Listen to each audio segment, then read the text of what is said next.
আজকে শসা রান্না করতেছি। আসসালামু আলাইকুম। আপনারা সবাই কেমন আছেন? আল্লাহর রহমতে সবাই ভালোই আছেন, আমিও ভালো আছি। শসা রান্না অনেকবারই খাইছি, মায়ের হাতের রান্না খাইছি, কিন্তু নিজে কখনো রান্না করি নাই। তাই আজকে রান্না করতেছি ফার্স্ট টাইম, তাই আপনাদের কাছে সাথে শেয়ার করলাম। আমার ভিডিওগুলো কেমন হয় কমেন্টে জানাবেন, আর সবাই সবার পাশে থাকবেন। আমিও ইনশাল্লাহ সবার পাশে থাকার চেষ্টা করব।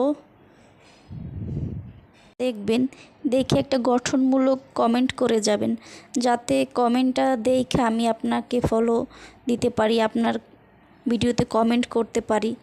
এরকম হইলেই সামনে আগানো সম্ভব। তাই সবাই সবার ভিডিও দেখব, কমেন্ট করব।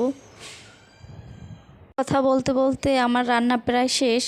আমার রান্না কেমন হয়েছে কমেন্টে জানাবেন, লাইক কমেন্ট শেয়ার করবেন।